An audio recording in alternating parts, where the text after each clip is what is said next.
Si donc vous êtes ressuscité avec Christ, cherchez les choses d'en haut, où Christ est assis à la droite de Dieu. Affectionnez-vous aux choses d'en haut, et non à celles de la terre. Car vous êtes morts, et votre vie est cachée avec Christ en Dieu. Mais quand Christ, qui est votre vie, paraîtra, alors vous serez aussi manifestés avec lui dans la gloire. Faites donc mourir ce qui dans vos membres tient à la terre, la fornication, l'impureté, les passions, les mauvais désirs et l'avarice qui est une idolâtrie. Car c'est pour ces choses que la colère de Dieu vient sur les enfants de rébellion, dans lesquels vous aussi vous avez marché autrefois, lorsque vous viviez en elle. Mais maintenant, vous aussi renoncez à toutes, à la colère, à l'animosité, à la méchanceté, à la médisance, aux paroles déshonnêtes, qu'ils n'en sortent pas de votre bouche. Ne mentez point les uns aux autres, ayant dépouillé le vieil homme avec ses œuvres, et ayant revêti le nouvel homme, qui est renouvelé dans la connaissance à l'image de celui qui l'a créé. Ici, il n'y a ni grec, ni juif, ni circoncis, ni incirconcis, ni barbare, ni scythe, ni esclave, ni libre, mais Christ est tout en tous.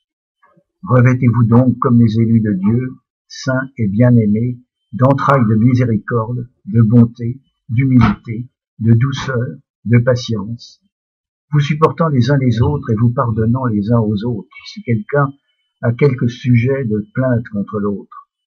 Comme Christ vous a pardonné, vous aussi faites de même.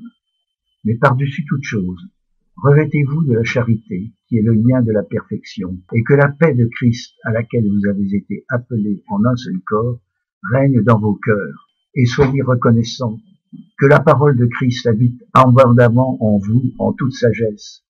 Instruisez-vous et exhortez-vous les uns les autres par des psaumes et des hymnes et des cantiques spirituels, chantant dans vos cœurs au Seigneur avec reconnaissance.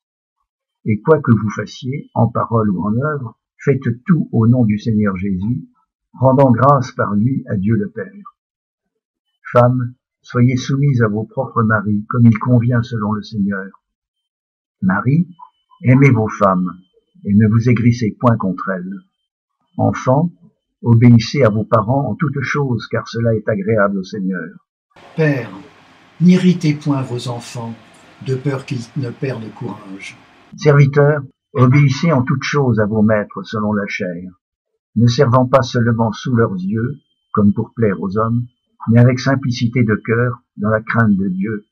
Et quoi que vous fassiez, faites-le de bon cœur, comme pour le Seigneur et non pour les hommes, sachant que vous recevrez du Seigneur la récompense de l'héritage, car vous servez Christ le Seigneur. Mais celui qui agit injustement recevra selon son injustice, et il n'y a point d'acception de personne.